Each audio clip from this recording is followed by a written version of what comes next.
নমস্কার, স্বাগত আপনাদের সোশ্যাল বাংলার পর্দায়। এই মুহূর্তে আমি আপনাদের সাথে রয়েছি পূজা। ফের অপহরণের পুরনো সংস্কৃতির ধারার শুভারম্ভ হলো। মায়ের আর্তনাদ চিৎকার অপহৃত ছেলেকে ফিরিয়ে দেওয়ার জন্য। চলুন দেখে নেই বিস্তারিত। মায়ের আর্তনাদ চিৎকার অপহৃত সুবলকে ফিরিয়ে দেওয়ার জন্য বিশালগড় মহকুমার চরিলাম ব্লকের চেচুরি মাই গ্রাম পঞ্চায়েতের কামরাজ কলোনি এলাকার সুবল দেবনাথ সোমবার ধলাই জেলার গঙ্গানগর থানাধীন মালদা কুমার রোয়াজাপাড়ায় উগ্রবাদীদের হাতে অপহৃত হয়েছিল। মঙ্গলবার সকালে সংবাদ মাধ্যমের কর্মী সুবলের বাড়িতে যাওয়াতে মায়ের আর্তনাদ চিৎকার ছেলেকে ফিরিয়ে দেওয়ার জন্য। সুবলের পিতা নারায়ণ দেবনাথ পেশায় দিনমজুর, জেসিবি গাড়ির চালক ছিল সুবল।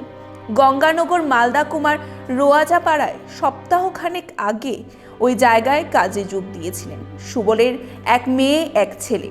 মেয়ে প্রথম শ্রেণীতে পড়েন বালুয়াছড়ি উচ্চ বিদ্যালয়ে, ছেলে এখনও বিদ্যালয়ে ভর্তি হননি। আজ সুবলের বাড়িতে যাওয়ার পর মায়ের আর্তনাদ চিৎকার ছেলেকে ফিরিয়ে আনার জন্য। সুবল দেবনাথের অপহরণের ঘটনায় NLFT বিশ্বমোহন গোষ্ঠী জড়িত থাকতে বলে অভিযোগ।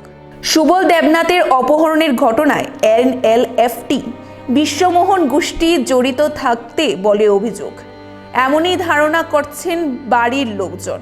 গতকালকে 3 জন অপহরণ হয়েছিলেন, তার মধ্যে চরিলামের সুবল দেবনাথ। গতকালকে এই ঘটনায় আজ সকাল থেকে সুবলের বাড়িতে পাড়া প্রতিবেশীদের ভিড় জমাতে থাকে। অবুঝ ছেলে মেয়ে বুঝে উঠতে পারছেন না পিতার অপহরণের ঘটনা। সুবলের অপহরণের ঘটনায় আজ তার পিতা নারায়ণ দেবনাথ গিয়েছেন গঙ্গানগর থানা এলাকায়। মায়ের আর্তনাদ চিৎকার সংবাদ মাধ্যমের প্রতিনিধির কাছে কাঁদতে কাঁদতে বলেন, আমার ছেলেকে ফিরিয়ে এনে দাও।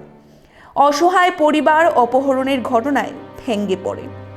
নারায়ণ দেবনাথের 2 ছেলে, এক ছেলে সুবল আর এক ছেলে প্রদীপ।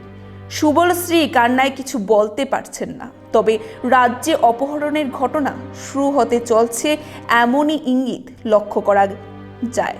অসহায় নারায়ণ দেবনাথ পরিবারের ছেলে সুবলকে ফিরিয়ে দেওয়ার জন্য পরিবারের আর্তনাদ চিৎকার। অবুঝ এক ছেলে এক মেয়ে। কি হইছে? আমার ভাইয়ের নাম সুবল দেবনাথ। হ্যাঁ, একটা কন্ট্রাক্টরের সাইডে কাজ করতে গেছে আমার সাথ থেকে ধরেন 40 কিলোমিটার ভিতরে। ওখানে কাজ করতে যাওয়ার পরে কালকে তারা 3 জনরে অপহরণ করে লিয়ে গেছে আতঙ্কবাদীরা। এরপর আমরা অনেক খোঁজাখুঁজি করছি, কোনো খবর পাইতেছি না। ওখান থেকে মালিকটাকে তারা ফোন করে জানাচ্ছে আমার এরকম হয়েছে। আপনার বাড়ি কোন জায়গা? আমার বাড়ির ছেলে মেয়ে কি আছে? এক ছেলে এক মেয়ে।